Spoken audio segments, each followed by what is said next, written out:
Hey guys, it's Vyrg here. I'm really excited to share this video with you. Um, Ruby Inferno is playing on a Seeker with very similar gear to me. I think I've got like 8 more Serenities, and then the Seeker has 4 level 8s and 2 level 7s I think. Might be the other way around. I've got 5 level 6s, 1 level 5 glyph. Um, Actually, I think it's a level 4. Anyways, this is probably the best fight that I'm going to be able to have with another Seeker. And it being Ruby, Ruby has learned this class very quickly, and we both learned a ton last night. I've definitely had it way too easy. Just fighting against Seekers who wanted to 1v1 me, and those that wanted to 1v1 me were a little too easy to overpower. So this is very fun and very useful. So there are 3 main ways for a Seeker to kill another Seeker, and it's really based off 2 30-second cooldowns. The first one, of course, is Edge Blur. That's 30 seconds cooldown for 5 seconds of insane damage if you got a white glyph. That'll just ignore defense levels, ignore a lot of things, and that is combated by Heart of Steel. So Heart of Steel is a genie skill, costs like 60 to 80 energy, and it's got a 30-second cooldown. So when Seekers are fighting each other, the most important thing is to be able to get that combo off, like just now. So what I just did was a Heart of Steel bait by using the second way that a Seeker can kill another Seeker, and that's with Sack Slash and Metal Skill combos, which you have to start dealing with Magic Defense Charms, and it gets really, really weird. I learned a lot about Magic Defense Charms last night, and that's why I say it's kind of weird, because it makes a huge difference. So the first way that a Seeker can kill another Seeker is with Edge Blur and Ion Spike. So you want to do that all the time, as much as you can, if someone doesn't have Heart of Steel. If someone does have Heart of Steel like that, it just ignores all the damage, you've got to find a way to make them use Heart of Steel before you Edge Blur. Because if you use them at the same time, then they'll always have Heart of Steel back when you have Edge Blur back. So you've got to find a way to get that 30 seconds off sync. So in the first fight, I used a metal combo with Sack Slash to make Ruby use Heart of Steel, and then as soon as that was popped up without my Edge Blur, I ultied, telestunned, Edge Blurred with a Cold Ice, and that's it. There's nothing that Ruby can do against that if I can get her to use Heart of Steel early. So fights between Seekers can sometimes last pretty long because it just seems like we're spamming the same 3 skills over and over, and it doesn't really make a lot of sense. But we have Sack Slash, Keep EQ with Fortify, and Edge Blur, and that's what we do to kill each other. Physical skills don't do a whole lot since we're both pretty close to cap PDEF. Because of that, I shouldn't have had PDEF charms on, but as you see right then, I used a wood pot because in my experience, most people use both PDEF and MDEF defense charms. So I used a wood pot because that'll proc both at the same time, and it'll mess with their cooldowns, and usually I can get around the defense charms that way. What I didn't realize until after reviewing the footage and trying to figure out why it was so hard for me to kill Ruby was that Ruby had put on only the Magic Defense Charms. Because he only is using the Magic Defense Charms, he doesn't have to worry about the cooldowns. So I can't proc his physical defense charms and then stun him and use a bunch of metal skills. His metal or magic defense charms will always be the ones that are coming off cooldown.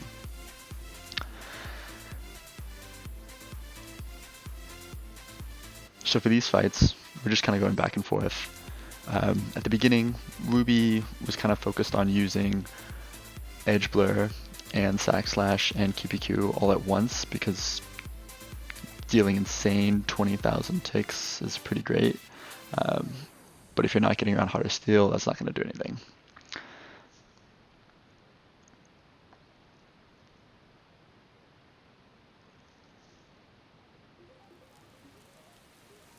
Yeah, I mean, these fights can get kind of monotonous, and they definitely were. We fought for probably 5 hours last night, and I was definitely trying to figure out why his magic combo would hit me so hard, but my magic combo wasn't hitting him that hard. And it's because I just kept proccing his magic defense charms and then comboing and taking a long time and not stunning, so he would just have his magic charms up. Right there, that's an instance where I baited Heart of Steel with Edge Blur, and then I killed him with the just magic spam combo. The main reason why I have Occult Ice on my Genie is to keep defense charms from generating. If you didn't already know this, magic defense charms don't tick, like they don't refresh while you're stunned. And of course the ones that we're using last for 2 hits, so it refreshes. You have 2 hits, which will be Ion Spike or Heartseeker or Glowing Blade, and then it'll refresh. And if it's constantly refreshing, because the cooldowns are as long as they are on these skills, there isn't a lot of time for me to hit while they're not up, because they'll refresh so quickly. That's why I used the Wood Pot, but I wasn't timing my stuns properly. I should be timing my stuns so that they carry over. Like if I Telestun, Ion Spike, Occult Ice, after breaking, one of the hits on the defense charm, then I'll be able to deal full damage with Heartseeker or Glowing Blade. I'm not going to show all the fights because, not going to lie, I got a little rough. Because I was using physical defense charms, Ruby has a much easier time of taking my defense charms so that my physical damage ones refresh, and then he can just hit me really, really quickly with metal, and I just take all that damage to the face. There's nothing you can do.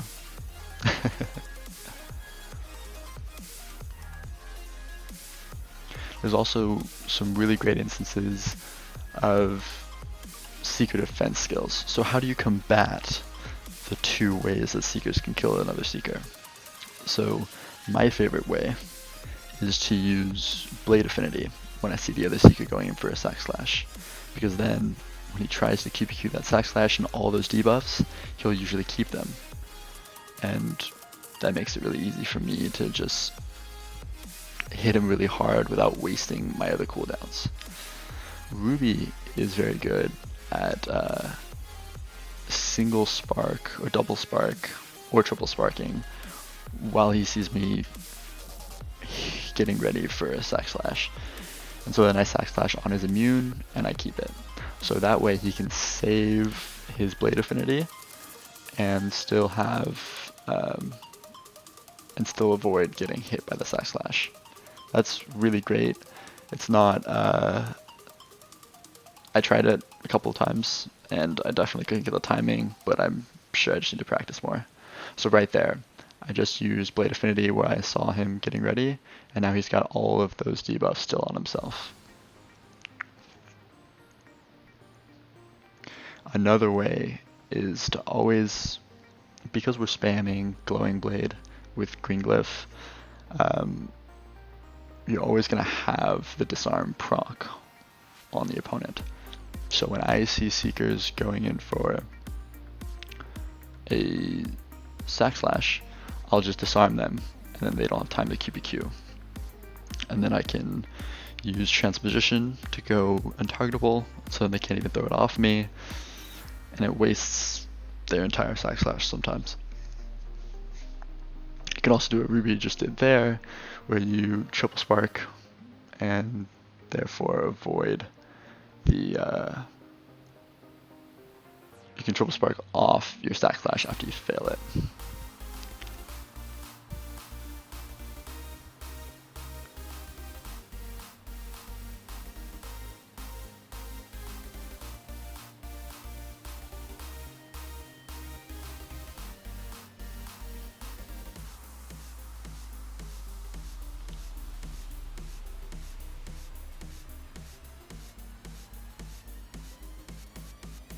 It can get pretty intense.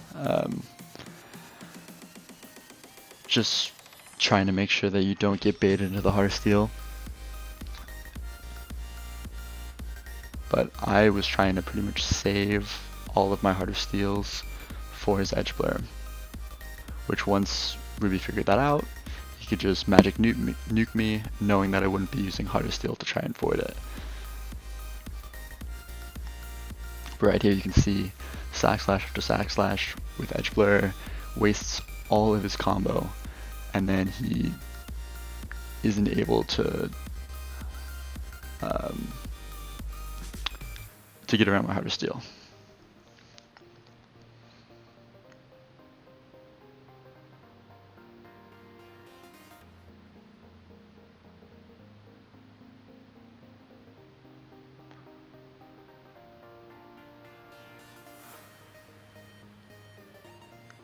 See, even wasting ulti on edge blur, ulti edge blur will kill anyone, like no question about it, unless they've got heartsteel or some sort of immune.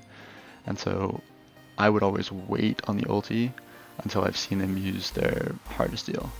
Sometimes you use it because you're trying to make sure they use heartsteel. Like I was trying to keep his genie low, and so sometimes I just throw out edge blurs and just hope that he uses it.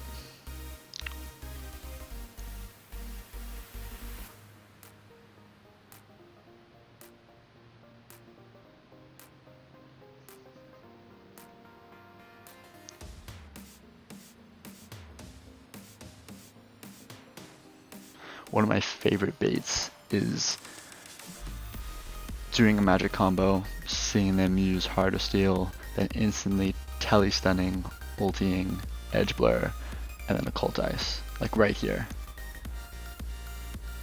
Like, there's nothing that you can do because the damage will just come out too quickly. And Ruby started to learn that.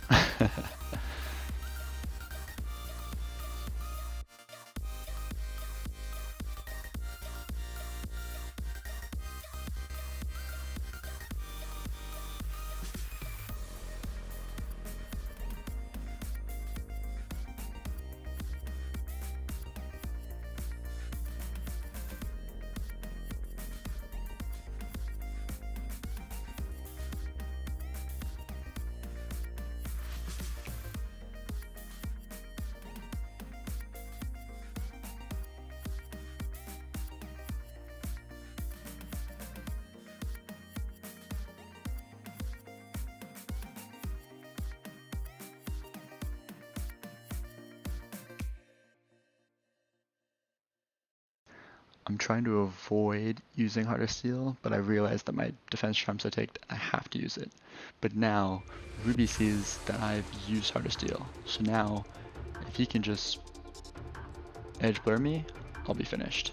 So that's what he does. Edge blur with the ulti, there's nothing I can do against that.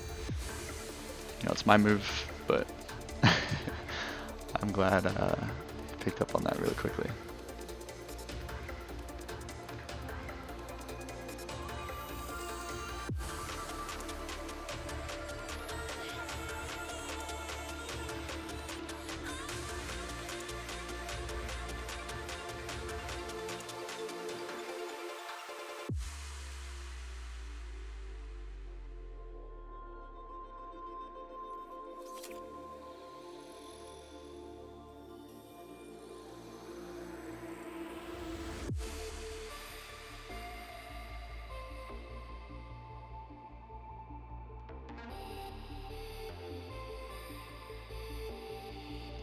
So the idea behind this video is mostly just a guide to help people figure out how to 1v1 Seekers.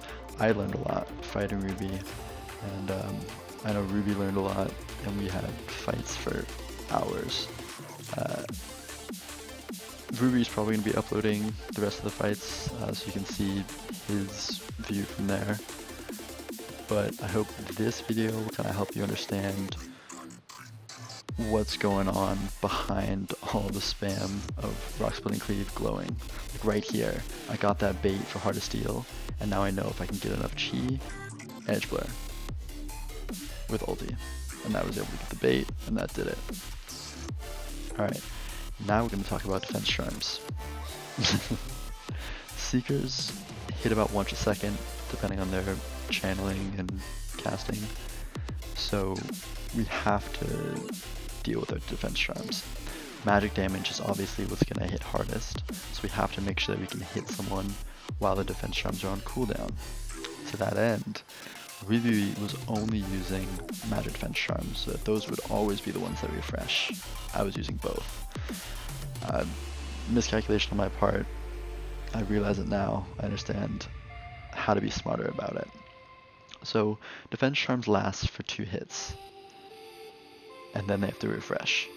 If you use Ion Spike, Glowing Blade, and Heartseeker, they don't refresh fast enough for you to be able to proc all those defense charms off.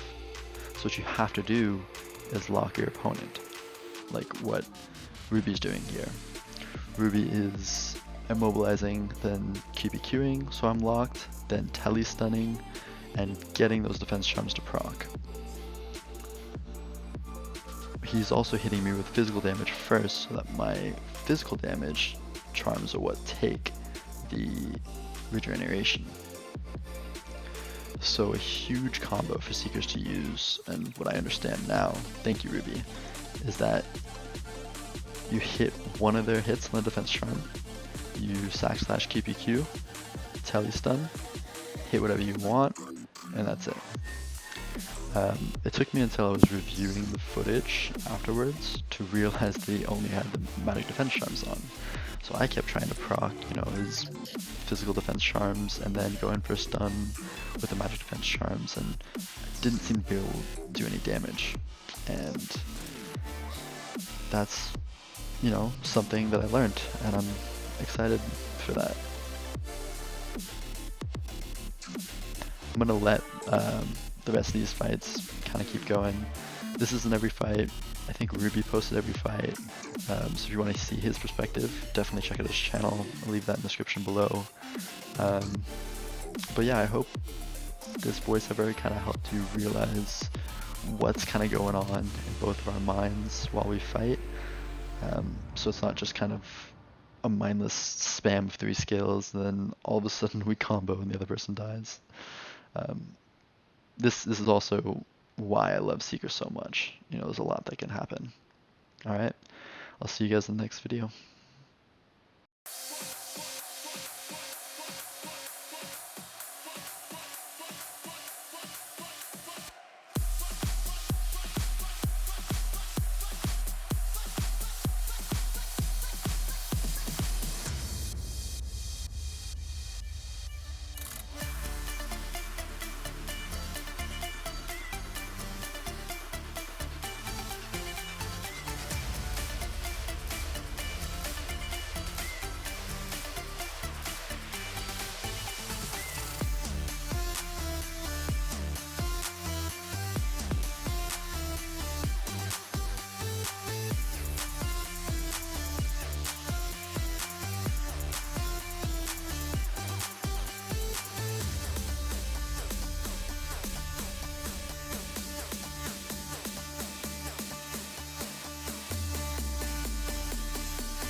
Let's go.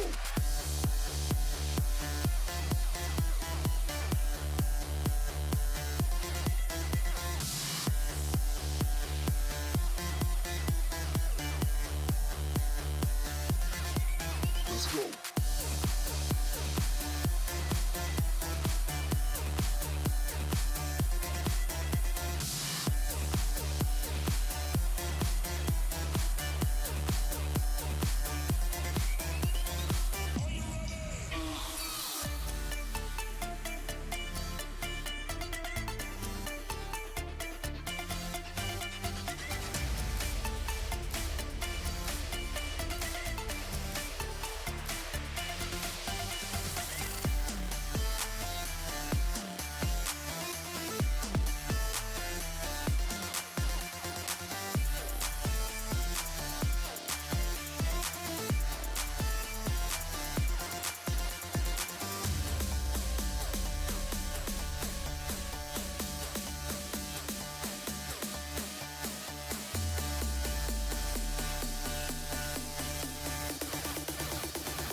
go.